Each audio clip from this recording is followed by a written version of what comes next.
والله يا أخوة السهر خرب دول خربت بسبب السهر، والسهر مرض وتعب.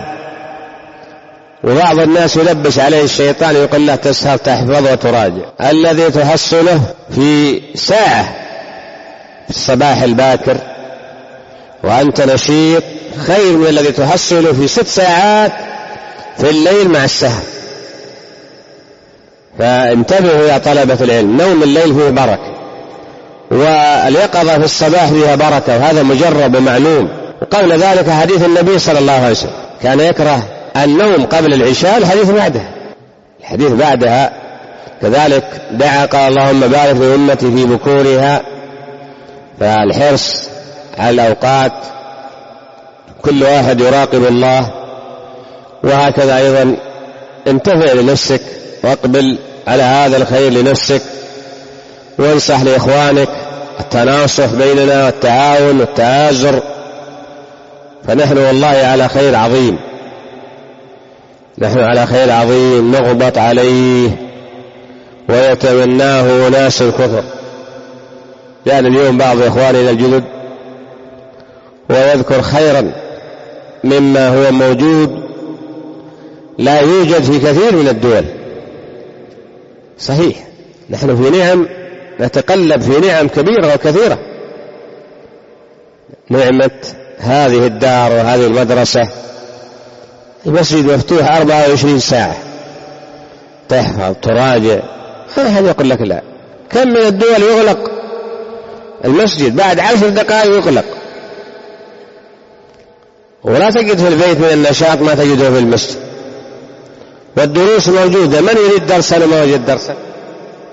دروس موجودة في سائر الوقت في مختلف الفنون. يا لها من نعمة عظيمة، والله يا لها من نعمة عظيمة. والجو مهيأ، أحد يشغله، والبلاد مهيئة، البلد طيبة. ترى ممتاز على كثير من بلدان اليمن. صحيح الخير يذكر ويشكر أهله.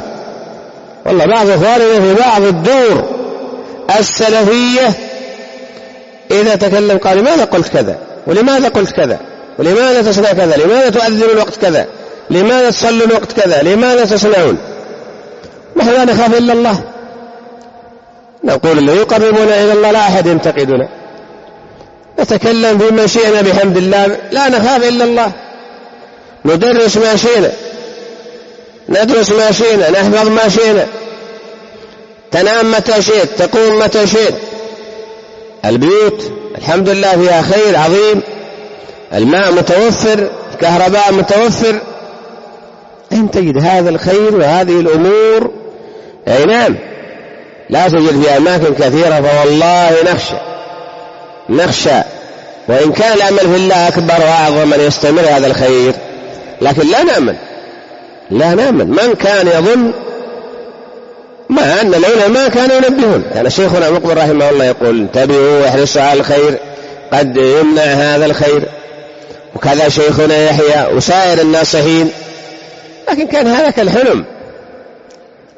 كالحلم، يعني الناس كان يظن، من كان يظن أنه سيخرج الناس من دماج وتلك القلعة العظيمة التي ماذا وصلت ثمارها يانعة إلى أطراف الدنيا، واستفاد الناس منها في الغرب والشرق، وحصل الخير العظيم.